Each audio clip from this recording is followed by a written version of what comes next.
લોકસભાની ચૂંટણીમાં નામાંકન ભર્યા બાદ તમામ દિગ્ગજ નેતાઓની આવક અને સંપત્તિ બહાર આવી છે અને તેમાં કેટલાક ચોંકાવનારા આંકડાઓ પણ સામે આવ્યા છે। આંકડાઓ પ્રમાણે રાહુલ ગાંધીની વાર્ષિક આવક નરેન્દ્ર મોદી કરતાં લગભગ 4 ગણી વધારે છે।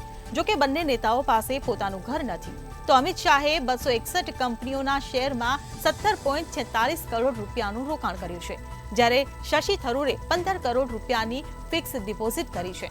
તો નીતિન ગડકરી પાસે લગભગ અડધા કિલો સોનાના દાગીના છે, જ્યારે મહુઆ મોઇત્રા પાસે 14 કિલો ચાંદીના વાસણો છે। તો ચોંકાવનારી વાત એ સામે આવી છે કે અખિલેશ યાદવે પોતાની પત્ની ડિમ્પલને 54 લાખ રૂપિયાની લોન આપી છે।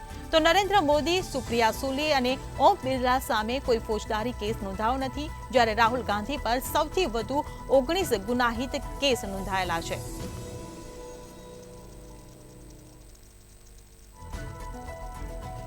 તો લોકસભા 2024ની ચૂંટણીનું ઉમેદવારી ફોર્મ ભર્યા બાદ નેતાઓના સંપત્તિ અને આવકને લઈને ચોંકાવનારા આંકડા સામે આવ્યા છે। તો પીએમ મોદી કરતા રાહુલ ગાંધીની આવક વધુ હોવાનું સામે આવ્યું છે। તો રાહુલ ગાંધીની આવક નરેન્દ્ર મોદી કરતા 4 ગણી વધારે છે। તો રાહુલ ગાંધી પર સૌથી વધુ 19 ગુનાહિત કેસ પણ દાખલ છે, જ્યારે નરેન્દ્ર મોદી પર એક પણ કેસ દાખલ નહીં હોવાનો પણ ખુલાસો થયો છે। તો અમિત શાહનું 261 કંપનીઓમાં રોકાણનો પણ મામલો સામે આવ્યો છે। તો રાહુલ ગાંધીની આવકને લઈને પણ ચર્ચા ઉઠી રહી છે, કારણ કે વડાપ્રધાન નરેન્દ્ર મોદી કરતા પણ 4 ગણી વધુ રાહુલ ગાંધીની આવક છે। તો લોકસભા 2024ના નામાંકન ભર્યા બાદ આ માહિતી સામે આવી છે। દેશનું નેતૃત્વ કરતા રાજકીય નેતાઓની સંપત્તિ આંખે ઉડીને વળગે તેવી છે। ખાસ કરીને જો જોવા જઈએ તો દેશના પ્રધાન સેવક નરેન્દ્ર મોદીની સંપત્તિ કરતા રાહુલ ગાંધીની સંપત્તિ 4 ગણી વધુ નોંધાઈ છે। જો કે આ બંને નેતાઓની સંપત્તિ ઘણી બધી છે, પરંતુ તેમની પાસે પોતાનું ઘર રહેવા માટે નથી તેવો અહેવાલ પણ છે।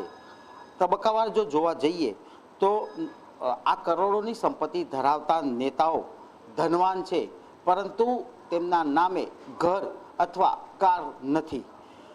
અમિત શાહની વાત જો કરવા જઈએ તો અમિત શાહ પાસે પણ અઢળક સંપત્તિ છે।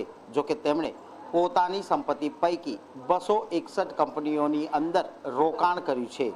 જ્યારે શશી થરૂરની વાત કરીએ તો શશી થરૂર ખાસા રાજકીય ચર્ચામાં રહેલા છે। શશી થરૂર કે જેમની પાસે 15 કરોડ રૂપિયાની ફિક્સ ડિપોઝિટ તેમના નામે છે। તે જ રીતે નીતિન ગડકરીની વાત કરીએ તો નીતિન ગડકરી પાસે અડધો કિલો સોનું, ચાંદી અને સોના ચાંદીના અન્ય ઝવેરાત તેમની પાસે ઉપલબ્ધ છે। હવે રહી વાત અખિલેશ યાદવની, તો અખિલેશ યાદવ કે જેઓ સમાજવાદી પાર્ટીના નેતા છે, અખિલેશ યાદવની સંપત્તિની વાત કરવા જઈએ તો તેમણે 64 લાખ રૂપિયા પોતાની પત્નીના નામે લોન પેટે બોલી રહ્યા છે। તે જ રીતે અસદુદ્દીન ઓવૈસી એમની પાસે પણ 56 કરોડથી વધુની સંપત્તિ નોંધાઈ છે। જો કે આ નેતાઓ પૈકી કેટલાક પાસે ઘર નથી, તો કેટલાક પાસે પોતાના નામે કાર નથી, પરંતુ કરોડો રૂપિયાનું રોકાણ અને તે માટેનું ફંડ તેમની પાસે ઉપલબ્ધ છે। તો લોકસભા 2024ના નામાંકન ભર્યા બાદ દિગ્ગજ નેતાઓના આવક અને સંપત્તિના ચોંકાવનારા આંકડા સામે આવ્યા છે।